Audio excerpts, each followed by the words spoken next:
Today's episode is brought to you by CuriosityStream. CuriosityStream is a subscription streaming service that offers thousands of documentaries and non-fiction titles for some of the world's best filmmakers, including exclusive originals. CuriosityStream is available on many platforms: web app, Roku, Android, Xbox One, smart TVs, iOS, Chromecast, Amazon Fire, Amazon Kindle, and Apple TV.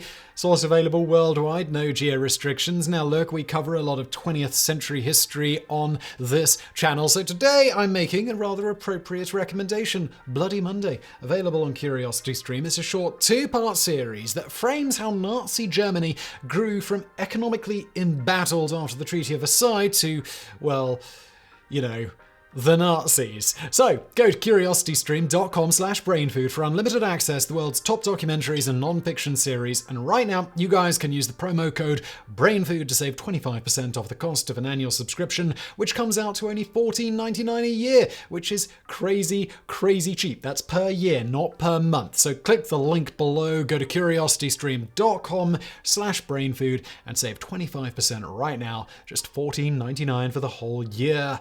And let's get into the video. Gold. Since the dawn of civilization, we humans have been obsessed with this most divine of metals. Empires have risen and fallen over it. Oceans crossed, continents conquered in search of it. The entire field of chemistry was invented to try and make more of it. And until relatively recently, the entire global economy was built around it. And it's hard to see why. Gold's distinctive warm yellow glow is unique among metals, evoking for many civilizations the rising sun, royalty, and the divine. Gold is rare enough to be valuable and desirable, but not rare enough as to be unattainable. And it's easily extracted from the ground and refined using relatively simple tools and chemicals. It's malleable, ductile, and has a low melting point, allowing it to be easily cast, forged, and drawn into any shape imaginable, and even beaten into gold leaf just a handful of atoms thick. But, most importantly, gold is seemingly eternal. It does not tarnish, its luster does not fade with time, and it is resistant to attack by all chemicals. Well, almost all chemicals. In the 14th century, an anonymous alchemist, writing under the name of 19th century Islamic polymath Jabir ibn Hayyan, better known to the West as Gerber, made an astonishing discovery. Mixing nitric acid with ammonium chloride, then known as sal ammoniac, produced a fuming, highly corrosive solution that could dissolve gold, platinum, and other so-called noble metals. The solution, which became known as aqua regia, or royal water, was seen as a major breakthrough in the quest to discover the philosopher's stone, the mythical substance it was believed could produce the elixir of life and convert base metals like lead into gold. While the alchemists ultimately failed in their quest, aqua regia, now produced by mixing nitric acid and hydrochloric acid, is still used for etching metal, cleaning traces of metal and organic compounds from laboratory glassware, and in the Wall process for refining gold to 99.999% purity. But in one strange episode during the Second World War, the corrosive elixir was used for a more dramatic purpose, allowing one brave chemist to save his colleagues' scientific legacies from the clutches of the Nazis. In the late 1930s, Nazi Germany was desperate for gold in order to fund their upcoming war of conquest. To this end, they prohibited any gold from leaving the country, and hand in hand with their ongoing persecution of the Jews, confiscated vast amounts of gold and other valuables from Jewish families and other persecuted groups. This included the Nobel Prize medals won by German scientists, many of whom had been expelled from their posts in 1933 for having Jewish ancestry. Indeed, in response to jailed journalist and pacifist Karl von Ossietzky receiving the Nobel Peace Prize in 1935, the Nazis forbade all Germans from accepting or keeping any Nobel Prizes. In the late 1920s, Ossietzky had written a number of exposés revealing Germany's secret rearmament in violation of the 1919 Treaty of Versailles. He was convicted of treason and espionage in 1931 and served a year in prison. Following his release, Ossietzky remained a vocal opponent of German militarism and Nazism, leading to his rearrest when the Nazis took power in 1933. He was sent to Estavagen concentration camp, where he died of tuberculosis in 1938. Among the German scientists affected by the ban were Max von Laue and James Franck. Von Laue had received the Nobel Prize in Physics in 1914 for his work on X-ray diffraction in crystals, while Franck, along with colleague Gustav Hertz, received the 1925 prize for confirming the quantum nature of electrons. In late 1933, von Laue, who was Jewish, was expelled from his advisory position at the Federal Physical and Technical Institute in Braunschweig under the newly enacted Law for the Restoration of the Professional Civil Service. Franck Frank, though exempt from this law due to his prior military service, nonetheless resigned in protest from the University of Göttingen in April 1933. Along with fellow physicist Otto Hahn, who would win the 1944 Nobel Prize in Chemistry for his discovery of nuclear fission,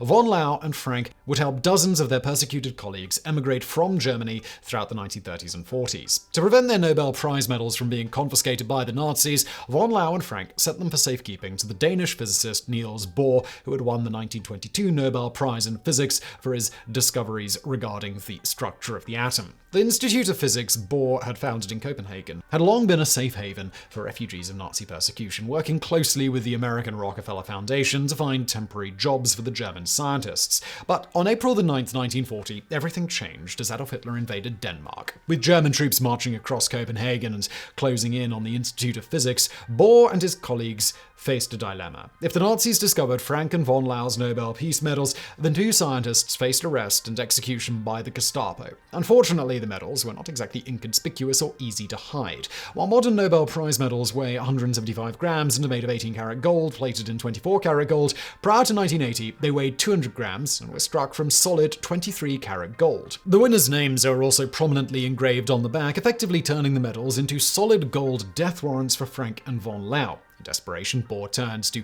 George de Hevesy, a Hungarian chemist working in his laboratory. In 1922, de Hevesy had discovered the element hafnium and later pioneered the use of radioisotopes as tracers to track biological processes in plants and animals, work for which he would be awarded the 1943 Nobel Prize in Chemistry. At first, de Hevesy suggested burying the medals, but Bohr immediately rejected this idea, knowing that the Germans would surely dig up the Institute grounds in search of the medals. De Hevesy thus came up with an even more elegant solution: dissolve the metals in aqua regia. The fact that aqua regia can dissolve gold when neither nitric nor hydrochloric acid alone can is thanks to an elegant piece of teamwork between two acids. Nitric acid can ordinarily oxidize gold, producing gold ions, but the solution quickly becomes saturated, halting the reaction. When hydrochloric acid is added to nitric acid, the resulting reaction forms the compounds nitrosyl chloride and chlorine gas, both of which are volatile and escape the solution as vapor. The more of these products escape, the less potent the mixture becomes, meaning that aqua regia must be prepared immediately before use. When gold is immersed in this mixture, the nitrosyl chloride oxidizes the gold as before. However, the chloride ions provided by the hydrochloric acid now react with the gold ions, producing chloroauric acid. This effectively removes the gold from the solution, preventing it from becoming saturated and allowing the reaction to continue. But while effective, this process is very, very slow, meaning that once de Hevesy had plunked the metals in a beaker of aqua regia, he was forced to wait many long, excruciating hours for them to dissolve.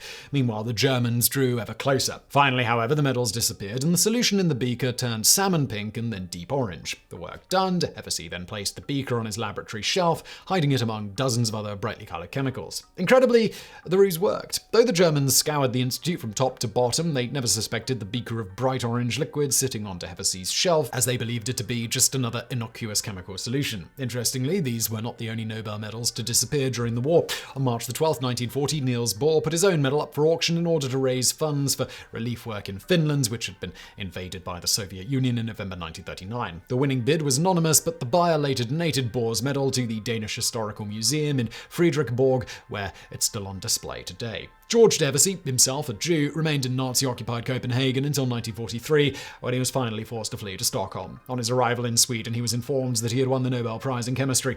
With the help of Swedish Nobel laureate Hans van Euler Schapin, de Hevesy found a position at the University of Stockholm, where he remained until 1961. Upon returning to his battle-damaged Copenhagen laboratory after VE Day in 1945, de Hevesy found the jar of aqua regia with the dissolved Nobel metals exactly where he had left them, lying undisturbed on a shelf. Using iron chloride, de Hevesy precipitated the gold out of the solution and presented it to the Nobel Foundation in Sweden, who used it to recast Frank and von Laue's medals. The reconstituted metals were presented back to their original owners in a ceremony at the University of Chicago on January 31st, 1952. While a small gesture in the grand scheme of things, George de Hevesy's clever chemical disappearing act was nonetheless one of the countless acts of defiance which helped to secure final Allied victory and the downfall of Nazism in Europe.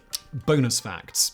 Number 1. With all this talk about different carats of gold, you're now most likely wondering, well, what is a carat anyway? The word carat derives from the carob plant, a flowering evergreen tree or shrub that grows throughout the Mediterranean and Middle East. The large pods of the carrot produce hard, round seeds, which were once thought to vary little in size and mass, and were thus used as standard weights to weigh out quantities of gold, gemstones, and other valuable materials. From this informal measure, the carrot evolved into a standard unit of mass formalized in 1877 as being equivalent to 205 milligrams. This is the carrot used to measure the mass of diamonds and other gemstones, and is typically divided further into 100 points of 2.05 milligrams each. When referring to gold, however, a carat is measured not only of weight but of purity, with 24 carat gold being 100% pure. Thus, the lower the number of carats, the less pure the gold. For example, since 18 is 75% of 24, 18 karat gold is 75% pure gold by weight, the rest being composed of an alloying metal such as silver or copper.